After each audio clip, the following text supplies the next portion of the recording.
Hello and welcome along to the RTÉ Rugby podcast. It is Wednesday afternoon. It's 3 days on from Ireland's 18-13 World Cup quarter-final defeat to France, and we've decided to reopen some of Sunday's wounds. Hannah O'Connor and Lindsay Peat have joined me on the podcast couches.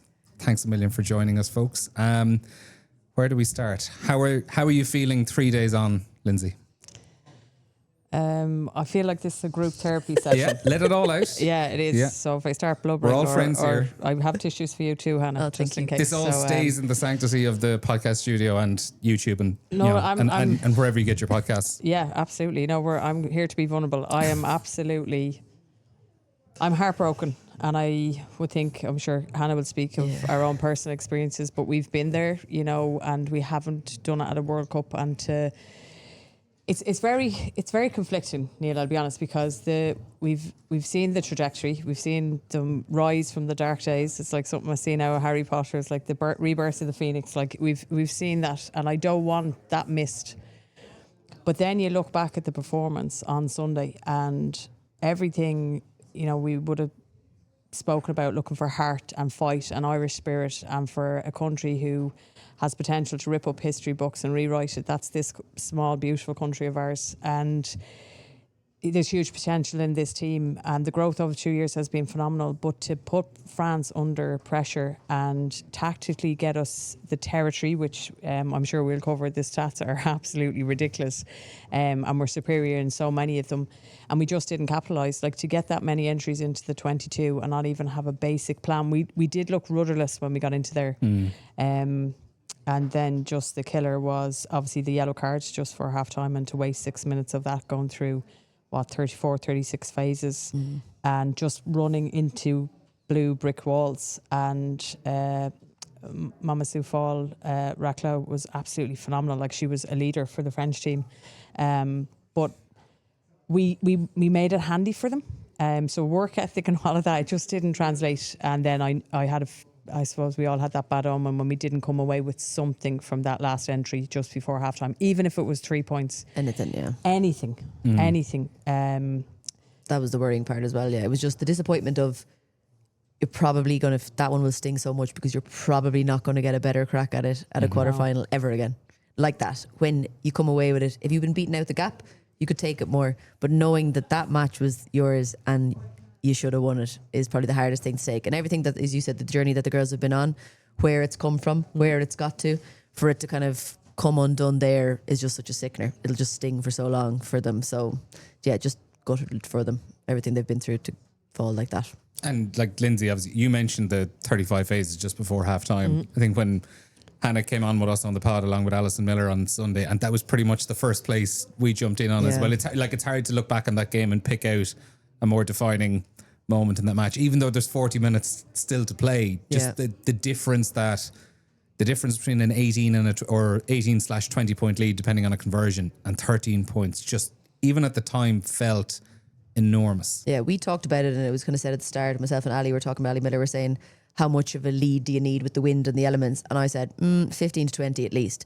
And then you're still talking, when you get to that point of the game, to be able to, Lindsay, you mentioned it, like, just to have the experience and not to France at that stage are player down. Gabby Vernier for me is your defensive leader for them, as well as Madou Soufal Racla, who will make a mess of everything that you put around her. We seem to go back and forth in a zigzag pattern at times, when if we just kept coming pods around the corner, suck Vernier in, take out their connectivity from it, they're down a player, the holes will come. Just keep making them fold. I know the elements were what they were, but I think we just played into France's hands too much. When you don't come away, we've seen it so often in men's games, women's games, when you don't score before half time, it just, France are going in buoyed, Ireland are coming in a bit zapped at half time, and it just gives them life heading in with the wind advantage in the second. So it was killer. And I noticed one thing right now. I'm going to say this from someone who has done it, and because you mentally go in with a battle. But so on the turnover, or whatever happened just before half time, it was I can't remember who the offload was, right? But poor decision, that's fine. They were wrecked. But Pauline Bourdon-Sansus, the nearest person to her was Dana O'Brien, and she smirked Yeah. sadistically and pat her on the head. Now, personally, I've done that because you're like, I've gotten I into have definitely had that from you. Hannah, this is not the time or the place. I know Edit that it was a out. counselling session, but we'll talk about that later. I'm sorry. I am a different beast. I hope I am. But anyway. It was telling though. It's mentally, right? You're trying to get into the psyche. And that is the part of elite sport that nobody actually covers enough of. Like, it is a war of attrition. And our girls were ready for war. And they brought the fight to France. And it is commendable. Like, honestly, I'm still getting goosebumps here. And I do well up because they gave every ounce of themselves. They really did. But that was a defining moment for me because as much as I love her, I was like, damn it, she's after getting into the head. And what I love was Dana fought back, but I was like, no. It's now they've got an injection of energy and positivity because of it. Does when you've put in a defensive effort like that, which was unbelievable by the French, which is probably, am I being unfair to them? Like, they can be hit and miss as to how hard they want to work, but by God, did they absolutely defend their line. And I watched and I listened to a couple of the interviews before, and they said we want to play with French freedom, which they want to do. They couldn't in the conditions, but we want to match them on the other side of the ball, which is defensively. And I think they only conceded 15 points in the group stage. Now, look, stats are stats, and albeit you have to look at who their opposition were, but they set their stall out and they actioned what they wanted to say. But that for me was the defining moment of just what they got into our heads then. We were far superior up to that time, but they just went in at half time. And the other bit is, and look, you can tell me, were we predictable? Let's be honest here. I think in the first half we were, you could have said we were predictable, but we executed entries. Predictable and probably the right ways. Yes. 100% getting us into the 22. Yep. But Good how choices. predictable? Yes. Good choices we had made up until that little phase of, not that little phase, that huge phases of the 35 phases together. Up until that point, picked, line out, executed it well, Maud. Yes. Then the next time we came down, we went, no, penalty move, Linda scores. Perfect. It was like making the right decisions, and then we'd obviously taken the 3 as well. Good decision, made it. And it was the only time that the switch came that it was like, we're zigzagging back and forth here. And yes, as you said, come away with something. But just someone say their player down. If we keep coming around the corner, they have to suck bodies in.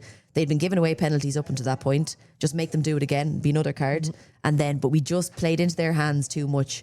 And then, as you said, just the offload decision. Yes, look, you look at it and it's not the greatest decision, but you're so fatigued at that stage. It just is one of those things that just swings it. On that, and you mentioned like what they probably should have been doing is coming around the corner, rather than the zigzag approach. Is like, from what you've seen in previous games, are they doing that in other games? Was this probably a moment where maybe players kind of froze up just ever so slightly with the tension of the game? I don't know about you. I found in a few games that we've gone around that middle third. If Dana hadn't got the opportunity to kick, that we've kind of gone back blindside.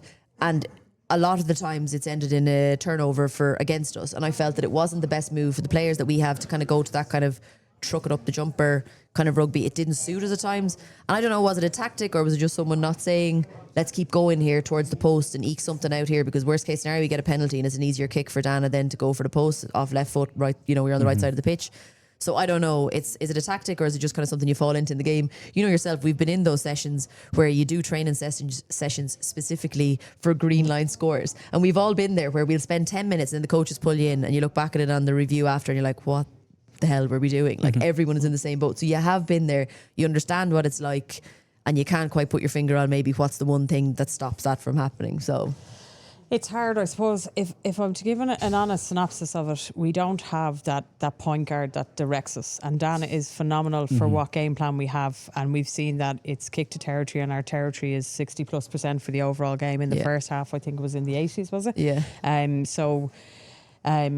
So from that point of view, again, tactically we were brilliant. We came back, she was left foot. We went down as we looked down the pitch, the left-hand channel, and her kicks were excellent. And our choices, I thought, were phenomenal. Yeah. So I was like, right, we're after doing our homework here. We're not going for line-outs, even though we're probably third highest return rate on it. Our tap penalties were excellent. Our scrum was phenomenal. But then you look at it and you're like, right, for Stacey's try now, you can see Stacey chatting to Dana. So she's obviously saying they're narrow, getting out. I'm assuming this is kind of the chat with her. And that's brilliant, because that's what you want maybe your 12 or your fullback coming into the line doing. But there wasn't enough of that. Yeah. Like, there's no autonomy to look at, right, well, what's the D giving us? Like, if you look at France's try in the second half, they obviously done their homework that Ireland overfold, which Canada did in the warm-up game as well, overfold and swung back. And then they're going down an easy channel between our 9 and 10. And I'm kind of like, well, where's our homework done on top of that when we get into 22 and we're trying to put phases together, because we're narrow. Our pods are too close. We've no one, even a front door runner to get out the back, and no one's saying, okay, they're narrow, let's go out the back, or keep plugging phases. And then when France sucked in, then you're kind of hitting them out back. Our wingers didn't come off their wings. Like, where's the play to get our wingers off? Yeah. Like, we've world-class wingers. We've world-class players. But our back three, especially, for all they've been through between sevens, Olympics, and now over the last 2 years being integrated in 15s, like, that just mind-boggled me. And then not emptying the bench was, I thought, guilt. Like, you have to be brave here. Our girls were brave. Our coaching staff maybe weren't as brave. I don't understand why Anna, like, you could play Anna back row, you could play her, she's fresh, like, she's nearly 6 foot, like, she's a much more physical player. She's played centre. Enya, not sure whether she's carrying an injury. Emily Lane to speed up the game. So And Emily Lane always plays. And always comes on at a time when teams are fatigued. Going back to the WXV last year, like, we've spoken about scrum half, the two of us, quite a bit, and how it's chopping and changing constantly between who's starting. But the only constant across those last 14, 15 games dating back to last year, Emily Lane's been in the matchday squad for every single one of them. And it's either Avian Riley or Molly Scuffle McCabe who's the other one chopping and changing. So there's clearly trust there that week in, week out, he's going to be having her in the team. But in the same breath, I was surprised that Sam came off when she did. For me, you know, you lose Tricky and you lose your one of your co-captains, obviously through injury or not getting picked for that week. I'd keep Sam on there. And not that I wouldn't back, but just for a voice of that calmness, that yes, Fiona's calling the lineouts, and not that it hinges on that, but just that calmness of clarity. It saves Amy Lee coming off the wing every time to be in the referee's ears on those decisions. I was surprised she came off when she did. Maybe it was more of a knock than it was. But yeah, then just not to trust. She looked wrecked to me now. To be honest. She absolutely looked gassed. Yeah, fair enough. And I suppose she's still coming back. The back and injury-wise, sorry. Yeah. But yeah, I don't want to be harsh, so I suppose you played 10 more than me. You know, no, and people have a high rugby IQ, and it's a different position when you have that, and that's the one thing I think we just remiss, the subs. I do agree with Sam, if at all you could leave her on, but when I tell you she just looked like everyone else, she gave everything and she was a little bit gassed, and then fatigue brings other decisions. So, but even someone like Enya is a loud voice, so it's like your centres are gassed, she's a loud voice and can give Dana confidence into like what's calling. She's almost like having the 2 10s on the pitch when you put her on, just for the voice from an attacking point of view.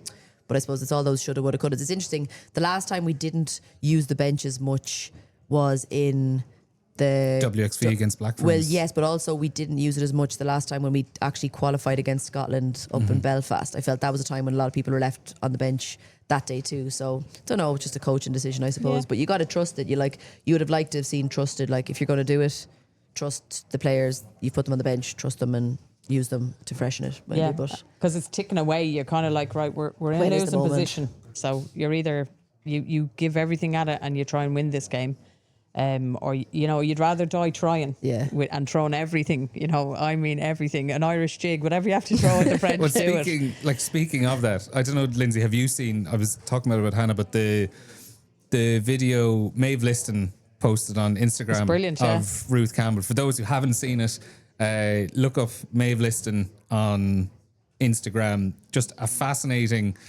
bit of footage from the stands of the second last line out Ireland had, the one where the maul got very close towards the line and somehow hit the ground.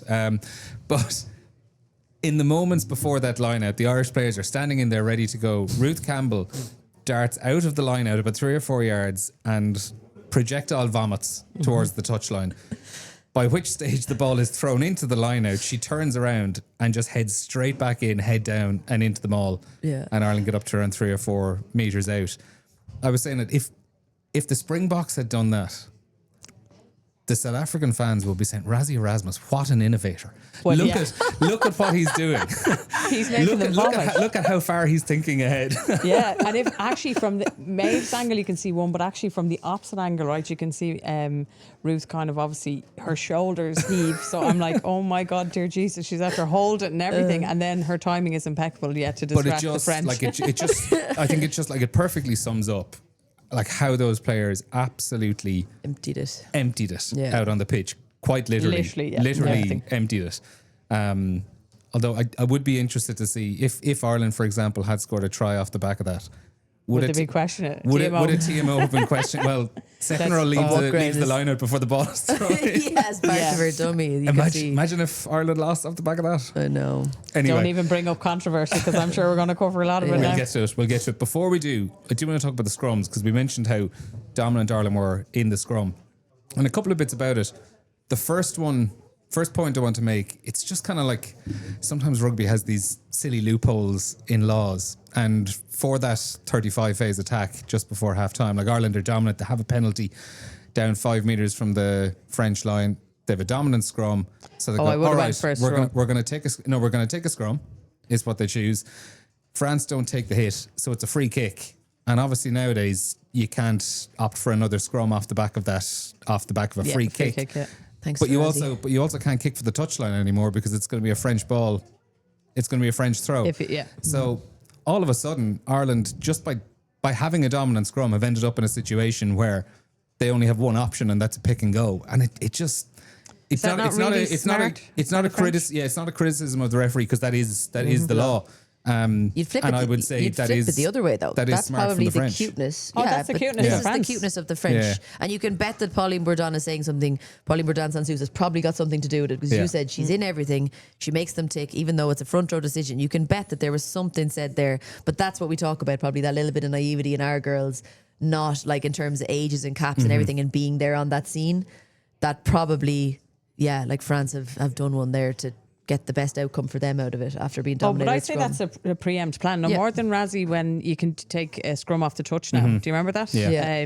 And I would say this is something that Mignon and David Ortiz, like definitely Mignon would have been that general, and like she was a cute hooker. Like anything if she could crawl under your leg, she would. Do you know what I mean? Like, so I'm not surprised, and I would think this is something they preempted for any team, not just Ireland. I'm sure we could see it on Saturday in the semi-final because they're going to need every single bit of it. And also it's like it's timing when you actually pull that one out of the bag because if you do it a second time, it is going to be a penalty again. So if you're going to do it, as well as that. But to move on from the scrum then, like Ireland's scrum was brilliant on Sunday, but I just want to bring up early stages of the second half, and it's the point where France actually pick off their first 3 points of the game. So scrum's a big weapon. It's actually from the penalty that Aoife Wafer won from the biting incident, which we'll get to a little bit later. But Ireland win a penalty in their own half. They go for a scrum. They win a penalty at that scrum. And they choose to scrum down again.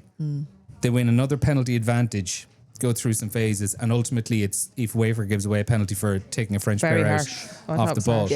But I just want to bring it back to like, is that a little bit? I know obviously the plan there is you want to tire out the French, you want to potentially try milk a yellow card if your scrum is completely dominant. Is it a little bit naive to be trying to do that inside your own half though? So I'd probably take another scrum to plant the seed in the referee's head that, you know, we're far superior here, because with scrum times it's about painting pictures and putting the idea in the referee's head. So we had done a good job with that. But to take the second scrum, I probably wouldn't have. I would have tried to gain a lot of more territory then and get us out of our half. I'm very surprised they didn't do that, because really the rule in our half, we don't like to play. We just want to kick. So we kind of deviated from the plan that we're like, okay, we want you to do something different, but actually at this stage, please do what you normally do. Get the ball out of there. I thought it was very harsh, and it was one of the turning points. I think it was 47 minutes on the clock. We had just started half time, and that's when that 3 points. And again, it would have been 47 by the time it would have happened, because you had 3 scrums gone. I think it was 41 or 2 by the time when the first penalty arrived. By the time got it, you know. And again, it's these moments. So they go in after patting Dan on the head. They're after going through the phases. They have that energy going into half time, and they've recharged themselves, and they're coming back out. And it's that first 10 minutes of after half time that is your most important, both tactically on your decision making and just literally taking care of the ball and not getting P lines. Now I really whether you call me biased or not, that's a really harsh penalty, because when you've made a decision, if me and Hannah or you're carrying Neil and we're deciding we're clearing the roughy, you make a decision to clear a French jersey early. You don't know whether they're going in for that ball or not. So she's probably like, on the other side, she's probably like, and it's because it's probably Wafer and the scrum hat sticks out, and she comes in at it with such gusto. If someone else came in as a bit more casual, they probably would have got away with it. I think she's like nearly that, like not even half a metre of distance away from being in the ruck that the referee decides to bring her. But likewise, you see them go the opposite way. It's because she comes in to absolutely kill her. that probably like sees the difference of the ref going not ping, but harsh. It is a bit harsh to give it that way. But it's those little swings, as you said, those 10 minutes on either side of half time, learning to manage a game. And the girls will learn so much from this. They are your ones to mind in any level of the game. They're your golden 10 minutes to either solidify what you've done and lock them out for that next 10 minutes. And then they get their in and they take their in, as the French do. And that shows their kind of cuteness to it as well, I suppose, and their experience paying off. There's nowhere with kickable penalties really against teams like that. Especially with her. Yeah. Bourgeois is and with the wind behind France at that stage as well. We've gone long enough without talking about the bite, so I think it's time to talk about it. The details before we get into it. So, Axelle Berthoumieu has been given a 9-week ban now for a bite on Aoife Wafer in around the 42nd minute on Sunday. It started out as an 18-game ban, reduced to 12. That's since been cut to 9, though, on appeal due to a procedural error. She was technically entitled to the full 50% mitigation to bring it back down to 9 weeks. So Berthoumieu apologised to Wafer on social media on Monday. She said, "I lost my temper Sunday against Ireland. I know this is not acceptable and I am aware this puts an end to my World Cup. I'd like to apologise to Aoife Wafer and Team Ireland, my teammates and staff and all those who support us. It's not the image I want to give nor the player I want to be. I accept the sanction. Rugby is a respect sport and the gesture has nothing to do on a rugby field." There's a couple of interesting bits around the details of the suspension and just the wording of how it was all kind of communicated by World Rugby. So in the first announcement of the suspension, the judgment says, "In reviewing the matter live, the TMO was unable to determine clear and obvious foul play and did not have the benefit of additional evidential submissions to corroborate. Since then, the tournament's competition director, Yvonne Nolan, said correct process was followed by officials. She said, "These type of incidents are notoriously difficult to deal with in-game. I recognise people will review screenshots and so on, and they will have their own views, but I would caution that these incidents are really rare. I don't think I've ever seen a biting incident being dealt with in-game. They almost always require additional information after the match. That usually includes interviews with players, ruling out things like accidental contact, and they need to establish the force and the contact. So a detailed statement from the player is typically needed. I would just say a word of caution of jumping to a conclusion and removing a player unless the evidence is really categoric in-game is really challenging, and that is what the citing process is for. It's there to deal with issues like this, and the right process has been gone through." What jumps out to me on that, Hannah, is like the tournament director has effectively come out and said it's next to impossible to red card a player for a biting game unless the referee has clearly seen it happen. For me on this one, there's two things. Okay, there obviously wasn't the same angle of camera in that TMO's hut that we saw on the screenshots going around like wildfire about 5 minutes after it happened. So that's kind of what you're reading from that. But also, never, ever, ever in a game, no matter how much you hated someone or were trying to get the up, would you ever throw out that someone has bit you if it's not true. So surely I think there has to be something at that point that if someone says someone has bit me, as Aoife did, as Sam did, you have to stop it and have a look. No more than they do for, say, racial abuse. I know that's different extremes for like in the soccer. They kind of stop things and have a real investigation into it. And I'm not saying they're two the same at all, but at the same time, it's so serious and it's not it's such a big thing that you surely have to do something in game at that moment to stop. Go and ask the player that she's accusing early and see, does she say, you know, did I do it? And if not, does she blush? Does she blush? Yeah, I don't know. Like if she has a bite mark shoes on her arm, even with I just think when you look back at the footage, fine if they didn't see it, but I just think it's crazy to think that you can make an apology to that extent and then still get it reduced. Despite you've apologized, I'm really sorry, but I'm going to appeal it. Like you can't appeal it. What was the mitigation? She didn't get a good chunk out of the wafer. I don't understand. You know, apologise, good conduct at the hearing, all these sorts of things. You could have good conduct, but sorry, if you bite someone. I have always been fascinated. You see it in all of these suspensions and the written rulings. What is like good conduct during the process? It's just like you sit there. It's not me anyway. It's not. See her? She laughed. I knew. I was like, I'm getting in here before she does. You haven't got a red card though in international games. In any game, in any game. How rude. And I did. But the good conduct during the process. Against Japanese. We won't go there. It's not about me though. The good conduct during the process line is like during the citing process. Like essentially the player showed up and wasn't rude to everyone. That's the same. But to bring that up, as you said, she went back twice to to have a little have a nibble. nibble. That's where some of the quotes here of the TMO was unable to determine clear and obvious foul play. I would have sympathy with the referee in that situation where, obviously you can't just keep going to a TMO if someone says something happened. But if a player says something happened and there's something very suspicious on a replay, I would absolutely be putting the responsibility on the TMO to say, okay, hang on, there's been an accusation from a player out on the pitch. I've seen something that looks very suspicious here. There's a player holding her arm up saying, look, I've been bitten. Yeah, you can clearly lip read. I can absolutely cut the referee a bit of slack there, but I just think from a TMO's perspective, that needs to be so much better. Yeah, but come here, he was able to see fair play to his eyesight because I couldn't see the knock on that chalked off Sam's try. So he could see the knock on before that, but you couldn't see the double chunk for the bite. Now look, I agree with you, right? Amy Theron has enough to be dealing with if you're the referee, right? There's enough, and obviously now with World Rugby and the way they want to play the game, no more than the men's, is they want to keep it flowing because it's a spectacle. And it was the best quarter final of the weekend by far as a spectacle, okay? Yeah.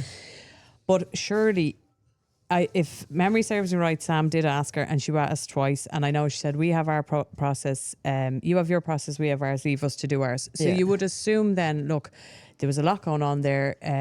Ian, would you check there, TMO, would you check there for me and see, do we need to stop the game? I'll leave it with you and come back to me if there's anything. Surely we can do that. Yeah.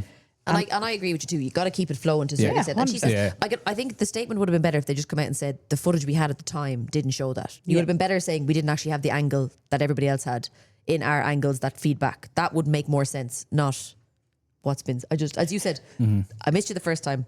Oh wait, no, there's your arm again. I'll bite you now again. And it wasn't like. Thank God for the gum shield. I wonder if that set off the red light flashing. If you I want to know how well Aoife Wafer tasted. Do you know what I mean? She went back twice. Of how irritating she is to play against. So it's a compliment to her that she annoys you that much. Indirect compliment. I bit you. But then, the 18 weeks reduced to 12.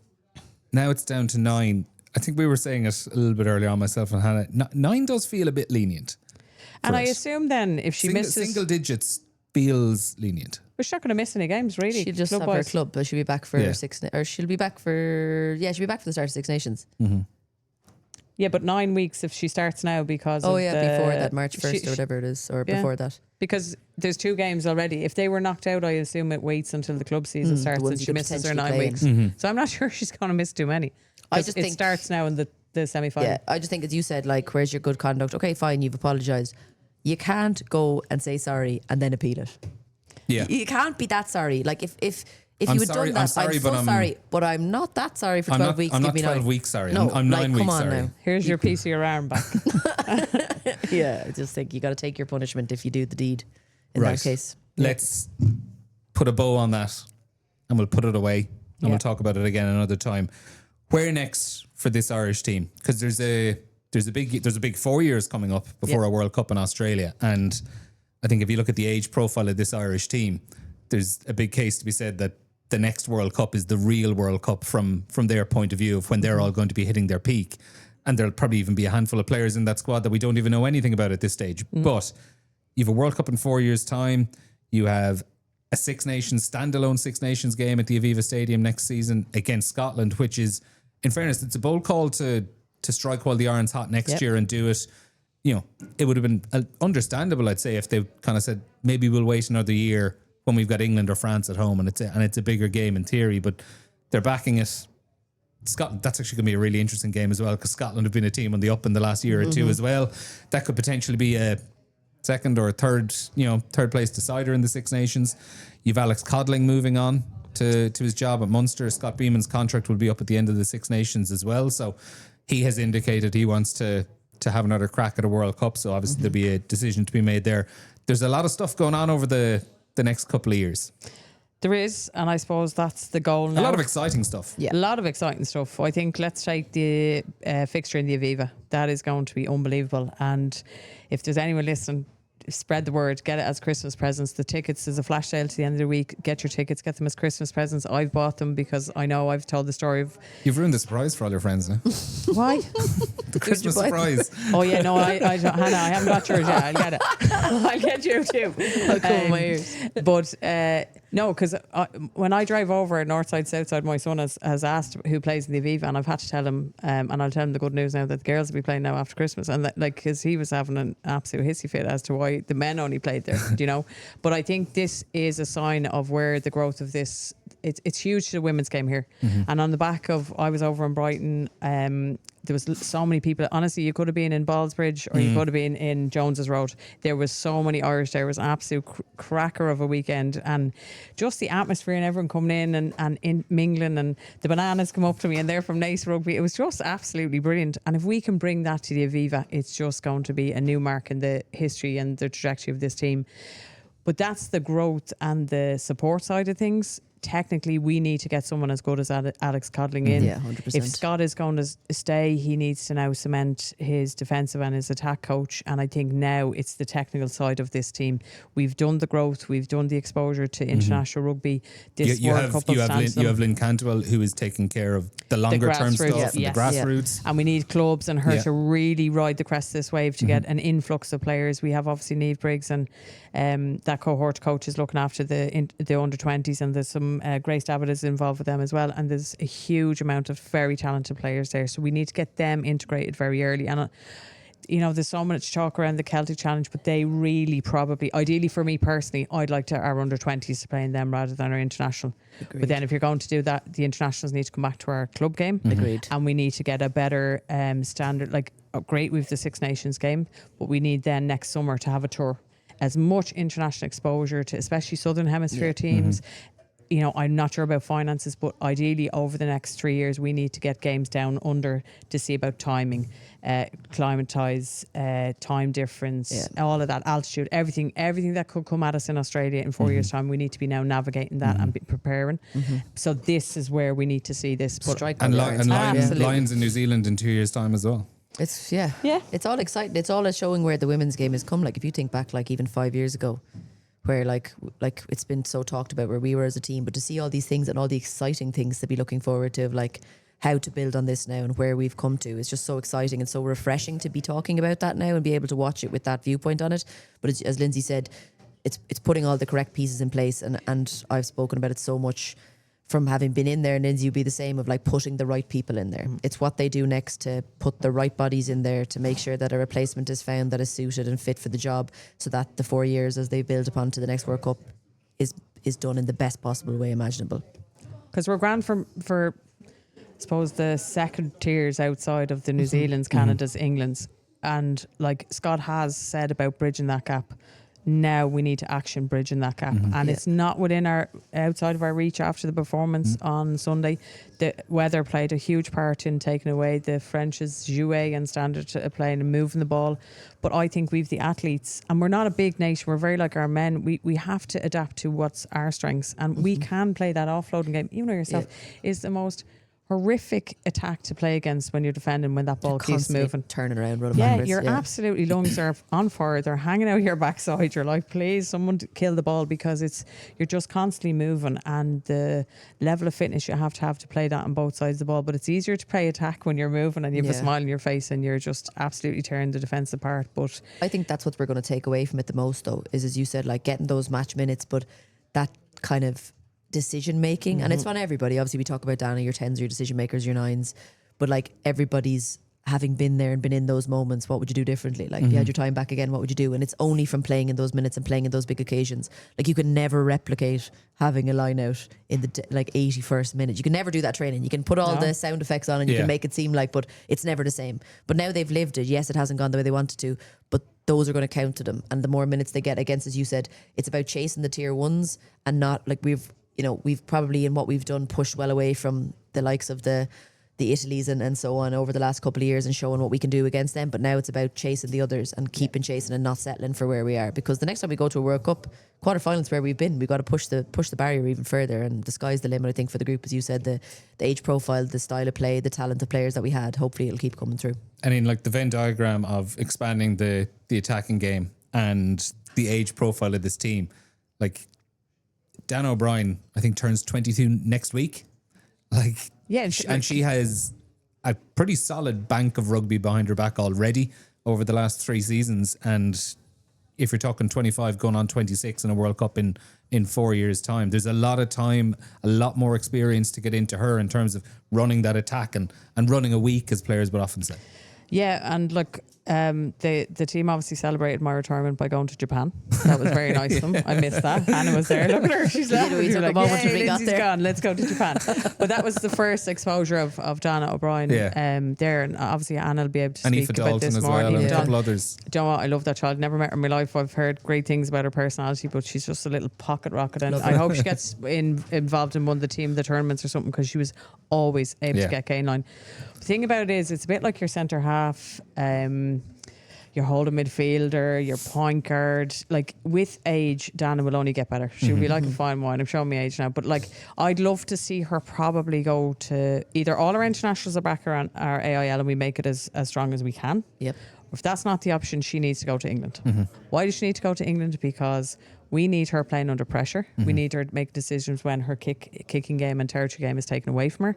We need her involved with the likes of Mo Hunt. If I was in Gloucester, I'd be holding hands with Mo Hunt and asking her every tactical question I could, because she is brilliant at it. That's what her job is. Or Holly Aitchison, or any of the Canadian, Alex Tessier was unbelievable as that secondary 10. Strings, isn't it? Oh, she's fantastic in her IQ. She's an ex-basketball player. So we need her involved and asking questions. And I don't want to take away from the league. We had to either work from the top down or the bottom up. We can't fix everything all at once. But that would be my options for Dana. And there's huge potential in this player. Like, she's come back time and time again, and the pressure on her shoulders and the questions being asked of her, she hasn't shied away from it, and she's only going to get better. And I'm excited to see that. Yeah. But we need to help her. We need to facilitate that. How is Scott going to facilitate that growth for not only Dana, this whole team, to improve those decision makings, those decisions they make collectively, individually, and that's going to be his toughest job. And that's where he needs to look at where he's placing his players, who he's going to get in as his coaching staff, and what test games he's going to get in over the next 4 years. And that's a tough job. Yeah, because you see what you can do in the space of time, like taking those two, Aoife Dalton and Dana O'Brien, for two examples. From, as I said, they started off making their debuts totally unfazed in Japan at that stage, and like, we used to sit down on the bus, I've said this before, like, and we used to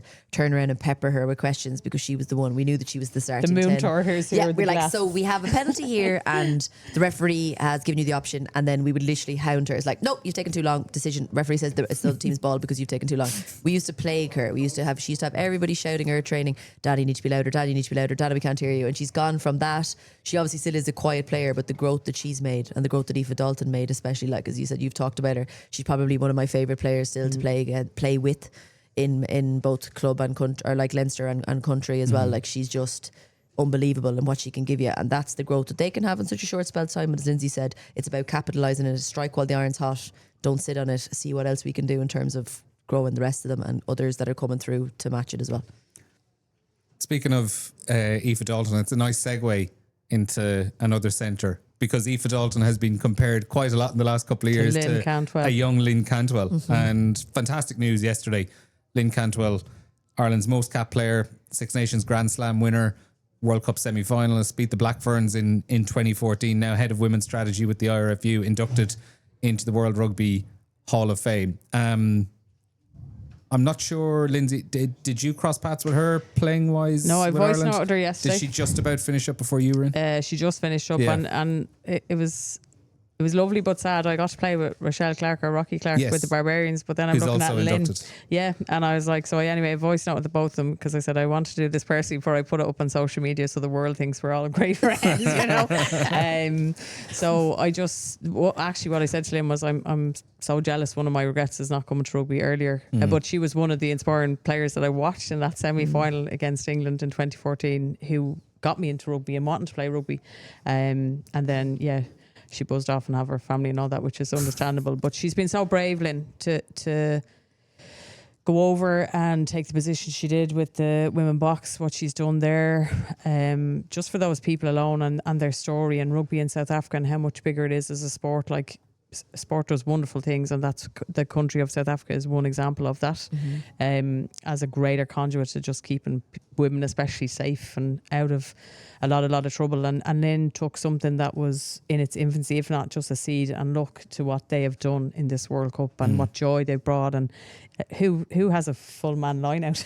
It was absolutely brilliant, and the gain line they made in that maul, it was brilliant. But even their short carries, but look, Lynn was a huge part of that. She went over, had just had her third baby, over and back, and I just thought, you're so brave to do that and put yourself out there and want to be better for bigger things to come, and what better way to come back into your own nation setup and bring all that experience back and try and do that here. And she's a tough job, but no better woman for it. And I love the way she cursed profusely on the phone when she I was like, she's not perfect after all. But look, huge congratulations to Lynn and her family and everyone involved in her. She's such a popular person, and from the few times I've met her, she's an absolute dote and so deserving of this accolade. Yeah, I can only second that as well.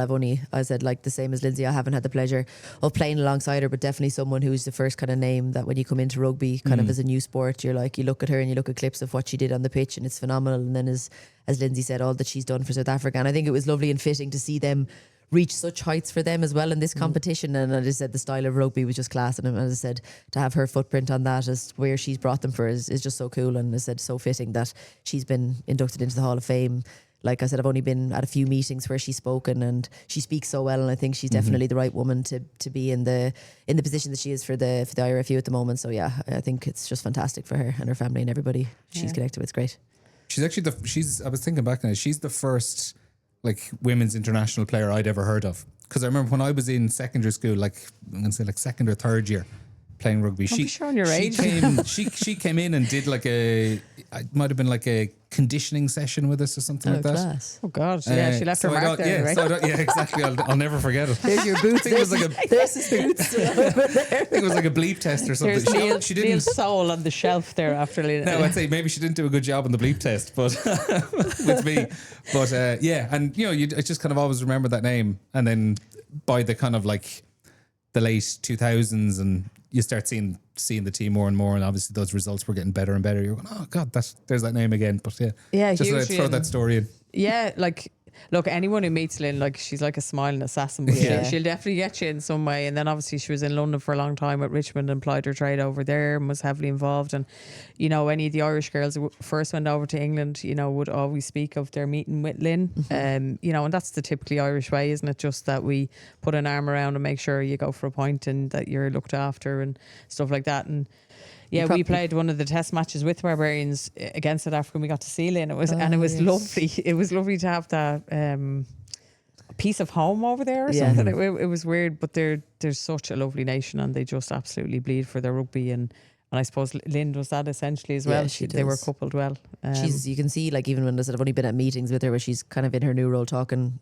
at IRFU kind of gigs, and even then, like, you can see, God, you'd be like, that she would have just been a brilliant speaker on the pitch, like off the pitch, just the way she speaks. It's kind of that thing of when she speaks, everyone listens. And I don't think I've yet to, like you're probably saying, you wouldn't meet anyone who has a bad word to say about her in terms of how high regard she's held by past players and current players is amazing. So it's great. Yeah, I'm sure we'll be hearing a lot more about her over the next few years in her role as head of women's strategy. Before we finish up, guys, quick little word on the semi-finals this weekend. So we've New Zealand against Canada Friday evening, and then England-France on Saturday. New Zealand-Canada, probably the more interesting of the two games. I don't know, did you see earlier on, just before we kind of started recording here, Georgia Miller is out. Yeah, I saw that. That is potentially game-changing. Oh, I think that's huge. Is it advantage Canada now? There's something in my waters are telling me Canada are the dark horse. Like, they've had such a year. It's the first time they beat New Zealand in a Pac 4 anyway. I think they're unbeaten this year in any test game prior coming into the World Cup. Yeah, I think they were 5-1 at one draw or 6-1 by the time they've finished up with us. So they've had an absolute breakout season. Georgia Miller is, like, honestly, she's like an enigma. She walks on water. Her footwork is absolutely bamboozling. I think I was cross-eyed at one stage looking at her footwork. Like, it was like, we were like, what's wrong with Lindsay's face? So I do think she's a big loss from a personality. But look, this is the Black Ferns. I think they've been growing nicely, but they're not. They're not what they were. No, everyone is saying that about them. There's something missing, and I even heard people like Kiwis who were like, the props, the front row, not what they were. Yeah. They're still able to get the job done, and they look pretty emphatic when they get it going. But they're not as kind of a force as they have been. Are they? No, there's something missing. Even Porsche's giving off the ball. I'm like, that's unusual. And even world rankings aside, like coming into the tournament, it did feel very much like the narrative was Canada were a better team than New Zealand coming into it. I think that narrative maybe changed a little bit as the tournament has moved on. Yeah, but a little bit. I suppose agree with Lindsay though. How a big injury that changes things. I do agree with Lindsay though. I think Canada are the dark horse. I think they have, when you look at them, their style of play. Yes, they obviously had Scotland. They didn't beat them out the park, but the scores that they score, there's a lovely variety to their play, unpredictability to it. They all seem to have the savvies and the smarts, the right decision making, playing on the front foot. They seem to do that really well. So I think if they can get it going, I'd fancy Canada, but likewise, I think New Zealand, we spoke about it before coming on air, that New Zealand have the ability, we've been there, done that the last 2 times in a row. We can flick a switch and they're mentally not phased, are they? Yeah. They're just like, they just kind of laugh and then like absolutely shred you to pieces at the same time. We're like, okay, cool. Yeah, so there's that ability too. So I think that is going to be the one to watch at the week. They should hope, the other one, I don't think it's going to be as much of a watch, but that one is the one to watch. Which of the two is best placed to have a crack off England in a final? I do think, that's a hard one. See, there's something different about Canada. I know Kevin Rouet, the coach, is of French origin, and he, even after the quarter-final win, was really annoyed at the chances they made and should have came, after the first half saying, basically we left a lot of tries behind. So I think there's a ruthlessness and a drive about them that we probably haven't seen before. They have that physicality in that play. I think mentally, though, if you were looking at the match of physicality-wise and tactical-wise, I think Canada are okay. But the fact that New Zealand have a row of numbers, on their left arm of their jersey, I think mentally and not being phased, New Zealand are probably in a better position to beat England, because I think what's going to beat England, if anything, is the pressure of delivering 100%. a home. And I've seen that even in the little interviews, isn't it? With Mitchell, they're trying very hard as well to be cool, but we spoke about it a little bit before, that the problem is when people play England, no one can do it for long enough. No one can put the pressure on for long enough. So Ireland did it for 40 minutes down in Cork. Wonderful. But then ultimately it's like floodgates open and then they just go back to what they're doing.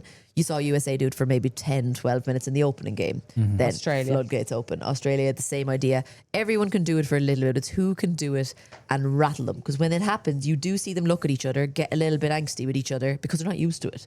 So they don't have anybody do that to them on a regular basis in matches throughout the year.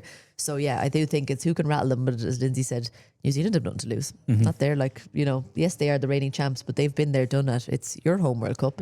You have to go and do it. England still can't play against a team who are off the cuff. Yeah, I've watched their stats, and as much as he's wanted to bring in a very different style of play that would have lost them the game in 2022, like they do want to offload, they do want to keep the ball alive.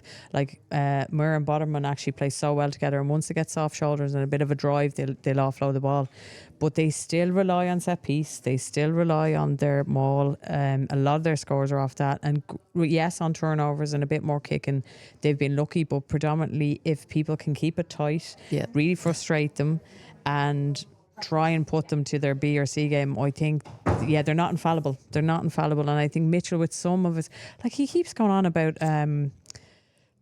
cynical play by USA after the first game. I was like, and Scotland at the weekend. I was like, what are you expecting here, sweetheart? Like, people are going to do whatever they need to beat you. It doesn't matter how it looks. They can't match you in their depth or their player base or how skillful their players are. So they have to do something. They're respecting you, not in a purely rugby way, but you have to come up with that. And there's a frustration there with them, and they haven't reached the heights yet. And look, maybe they will in the final. And it's a fascinating dynamic where, from their point of view, it is either you win the World Cup or you failed.